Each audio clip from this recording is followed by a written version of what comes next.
আল্লাহর প্রশংসা আদায় করলে আমাদের লাভ হয় না ক্ষতি হয়? লাভ হয়। কেমন লাভ? আল্লাহ পাকের হাবিব বলেছেন, আতুহুরু শাতরুল ঈমান ওয়াল হামদুলিল্লাহি তামলাউল মিজান। যে ব্যক্তি পবিত্রতা অর্জন করেছে, ঈমানের অর্ধেকটাই অর্জন করেছে। আর যে ব্যক্তি তার জবান থেকে আল্লাহর যত প্রশংসা বের করেছে, আল্লাহর প্রশংসা আল্লাহ তাবারক তাআলা তার নেকির পাল্লা, মিজানের পাল্লাতে দিয়া তার নেকিকে কিয়ামতের ময়দানে ভারী করেছেন। আওয়াজ করে কোন সুবহানাল্লাহ। শুধু কি এটুকুই নাকি? আল্লাহ পাকের হাবিব বলেন, সুবহানাল্লাহ ওয়াল হামদুলিল্লাহি তামলাআন বাইনাস সামাওয়াতি ওয়াল আরদ। যে ব্যক্তি যত বেশি আল্লাহর শুকরিয়া, আল্লাহর প্রশংসা আদায় করবে, আল্লাহর প্রশংসা আর শুকরিয়ার মাধ্যমে আসমান আর জমিনের ফাঁকা জায়গা আল্লাহ পাক নেকি দিয়ে, সওয়াব দিয়ে ভরে দিবেন। আওয়াজ করে কোন সুবহানাল্লাহ। এতে কি আপনাদের সন্দেহ আছে নাকি? সন্দেহ আছে? একটা ওয়াকিয়া শুনেন, তাহলে আপনাদের একটু দৃঢ় বিশ্বাস আসবে। পয়গম্বর সুলাইমানের নাম আপনারা সকলে শুনেন নাই? শুনেছেন? আল্লাহ তাবারক তাআলা কোরআনুল কারীমের ভিতরে হযরতে সুলাইমান আলাইহিস সালাতু ওয়াস সালামের কার্যক্রমগুলো কি সুন্দর করে তুলে ধরেছেন, বলি সুবহানাল্লাহ। আল্লাহ পাক তাকে এমন একটা সিংহাসন দান করেছিলেন, এই সিংহাসন যেখানে ইচ্ছা বাতাসের মাধ্যমে উড়ে নিয়ে সেখানেই ফেলতো। যদি বলে আমাকে ফিলিস্তিনে নিয়ে যাও, নিয়ে যেত। যদি বলে বাতাস এই সিংহাসন সহ তুমি আমারে মদিনাতুল মুনাওয়ারায় নিয়ে যাও, সেখানেই নিয়ে যেত। বলি আল্লাহু আকবার। কি আশ্চর্যকর! অথচ পানসার বলে গাড়ি চলে না, আর পেট্রোল ডিজেল ছাড়া মেশিন চলেই না। জোরে বলেন ঠিক কিনা? আমার ভাইরা, কি আশ্চর্যকর মুজিজা আল্লাহ দিয়েছিলেন।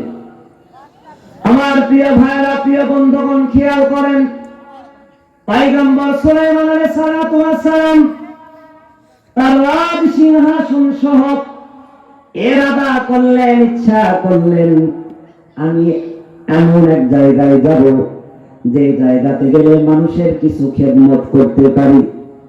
হযরতে সুলাইমান আলাইহিস সালাতু ওয়াস সালাম বাতাসকে হুকুম করলেন, তুমি আমারে নিয়া উড়াও। এ হাওয়া, তুমি আমার সিংহাসন সহ আমার রাজমহল, রাজপ্রাসাদ থেকে আমারে উড়ে নিয়ে চলো। আল্লাহ রাব্বুল আলামিন বাতাসকে বললেন, বাতাস নিয়ে দাও। বাতাস সিংহাসন সহ পারে নিয়ে উড়তে যখন শুরু করেছে, তিনি যাচ্ছিলেন মাঠ দিয়ে উড়ে উড়ে, আর মাঠে ছিল অনেকগুলো সবুজ শস্য ক্ষেত। এক কৃষক আল্লাহর প্রশংসা আদায় করছেন, আর তার শস্য ক্ষেতে কাজ করছেন। কোন সুবহানাল্লাহ। কৃষক কাজ করছেন, বিসমিল্লাহ দিয়ে কাজ শুরু করেছেন। আল্লাহর নবী বলেন, কুল্লু আমরিন যিবালিন লাম ইয়াবদাউ বিসমিল্লাহি ফাহুয়া আবতার। যেই ব্যক্তির কাজ বিসমিল্লাহ দিয়ে শুরু হয় না, এই কাজটা হবে লেস কাটা, এই কাজটা থাকবে অপরিপূর্ণ। আর যেই কাজটা শুরু হবে বিসমিল্লাহ দিয়া, কাজটা হয়ে যাবে বরকতপূর্ণ। আর কাজ যতক্ষণ বান্দা করবে বিসমিল্লাহ শুরুতে বলার কারণে, পুরাপুরি কাজ যেন তার কাজ নয়, একটা নফল ইবাদতে পূর্ণ হয়ে যাবে। আওয়াজ দিয়ে কোন সুবহানাল্লাহ। কথাগুলো কি বুঝতেছেন? আরে আমরাই তো সবাই নওগাঁর মানুষ। জোরে কোন মারহাবা। আমার প্রিয় ভাইরা, প্রিয় বন্ধুগণ, নজর দেন, হযরতে সুলাইমান আকাশের নিচ দিয়ে উঠছেন তার সিংহাসন সহ। আল্লাহওয়ালা কৃষক মাঠে কাজ করছেন, বিসমিল্লাহ দ্বারা শুরু করেছেন, আর জবানের ভিতরে আল্লাহর জিকির করছেন, আর তার কাজ করছেন। হযরতে সুলাইমান যখন কৃষকের মাথা বরাবর চলে এসেছে, সিংহাসন আর বাতাসে নড়ে না, তার রাজ সিংহাসন কৃষকের মুখের কাছে এসে পড়ে গেছে। জোরে কোন মারহাবা। ইয়াদো মে তেরে সবক ভুলা দো, ইয়াদো মে তেরে সবক ভুলা দো, कोई ना मुझको याद रहे, सब खुशियों को आग लगा दो, खाना दिल आबाद रहे।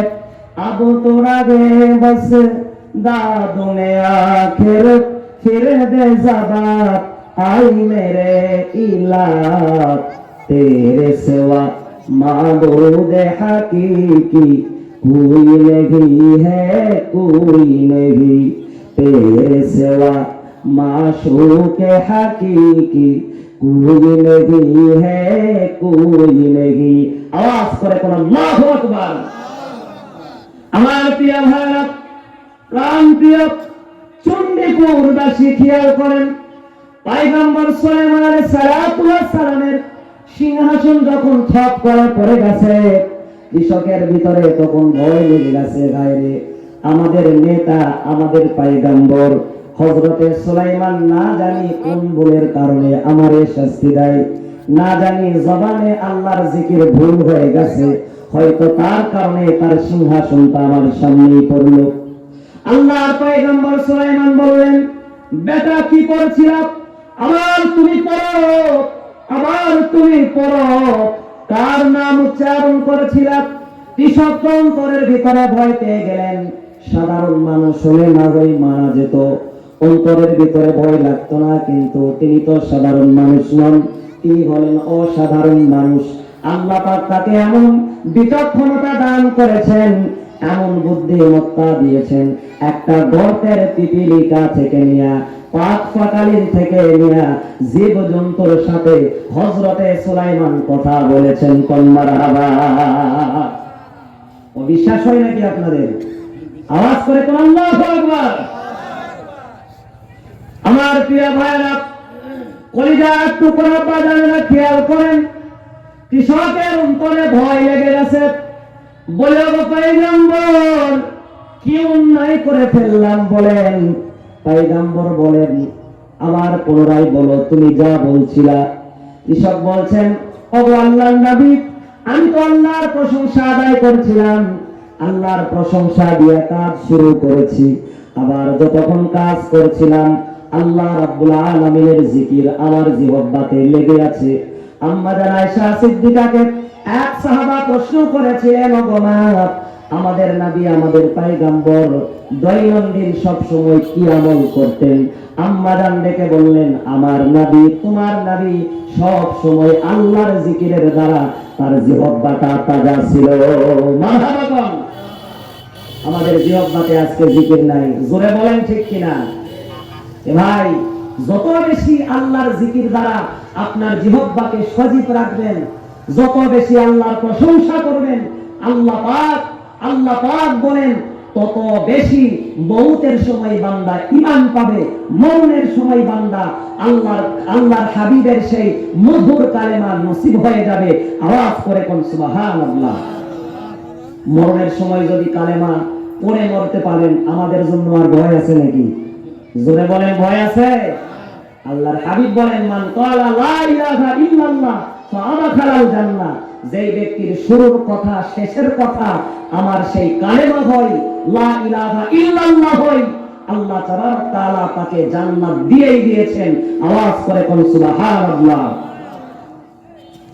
আমার প্রিয় ভাইরা, প্রিয় বন্ধুগণ, পয়গম্বর বললেন, ও হে ভাই কৃষক, তুমি কি জানো?